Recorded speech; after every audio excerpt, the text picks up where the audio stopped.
চ্যানেলে নতুন হয়ে থাকলে চ্যানেলটা অবশ্যই সাবস্ক্রাইব করে দিও আর পাশে থাকা বেল আইকনটা প্রেস করে দিও যাতে আমার ভিডিও সবার আগে তোমার কাছে পৌঁছে যায়। তো আজকে আমি চলে এসেছি একদম গরম গরম নিরামিষ ডালিয়া রেসিপি নিয়ে। একদম সম্পূর্ণ নিরামিষ, খুবই কম উপকরণ দিয়ে। তো চলো দেখে নেওয়া যাক। এখানে নিয়ে নিয়েছি 1 বাটি পরিমাণের ডালিয়া। ডালিয়া যে কোনো গ্রসারির দোকানে গিয়ে বললেই পাওয়া যাবে। তো এই ডালিয়াটা নিয়েছি, ডালিয়াটাকে প্রথমে ভেজে নেব। এটা ধুইনি, একদম ভেজে নেব এটাকে। তো এই যে দেখো কড়াই দিয়ে দিয়েছি, হালকা করে একটু ভেজে নেব।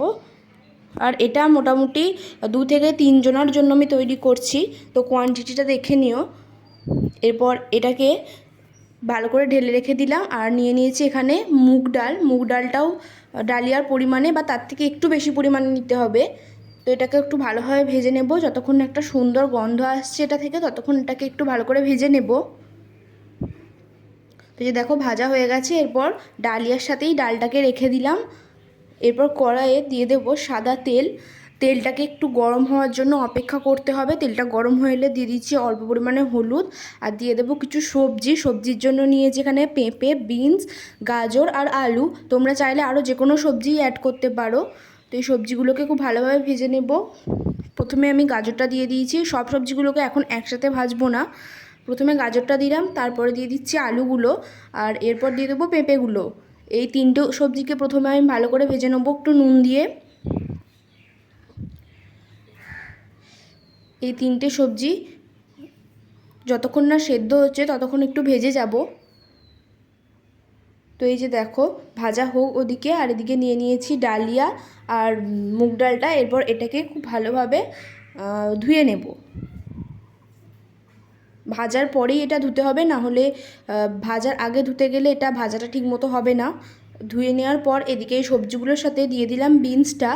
এরপর এই সবজিগুলোকেও খুব ভালোভাবে ভেজে নেব। যতক্ষণে সেদ্ধ হয়ে যায় সমস্ত সবজিগুলোকে, ততক্ষণ পর্যন্ত ভেজে সবজিগুলো তুলে নেব। এরপর ওই তেলেই দিয়ে দিচ্ছি 1 চামচ পরিমাণে ঘি। ঘি দিলে ফ্লেভারটা খুব সুন্দর আসে। ফোড়ন হিসেবে দিয়ে দিচ্ছি এখানে এলাচ একটা ভেঙে দিলাম, আর দিয়ে দিলাম তেজপাতা, আর দিয়ে দেবো একটা শুকনো লঙ্কা একটু ভেঙে। দিয়ে দিলাম 1 চামচ মতো কালো জিরে। এরপর এই উপকরণগুলোকে একটু ভেজে নেব যতক্ষণ না একটা সুন্দর গন্ধ আসছে।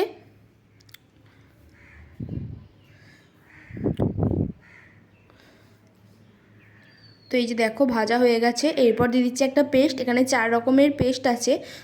আছে এখানে গোটা জিরে, আদা, কাঁচা লঙ্কা আর ধনে। সমস্ত কিছুকে একসাথে পেস্ট করে দিয়ে দিলাম। তোমরা চাইলে আলাদাও ব্যবহার করতে পারো। এরপর দিয়ে দিচ্ছি অল্প একটু পরিমাণে হলুদ।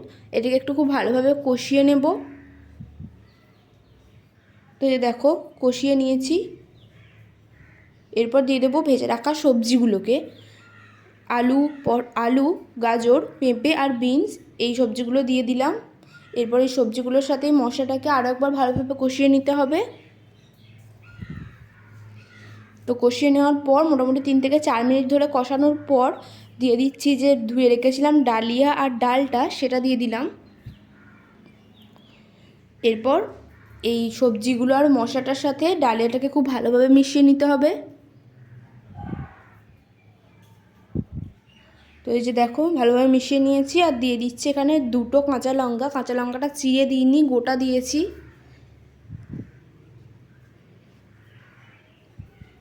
এরপরে দিয়ে দেবো বেশ অনেকটা পরিমাণে জল। জলটা অনেকটাই দিতে হবে, না হলে এটা হওয়ার পর জলটা একদম পুরো শুষে যাবে, তার জন্য জলটা একটু বেশিই দিতে হবে।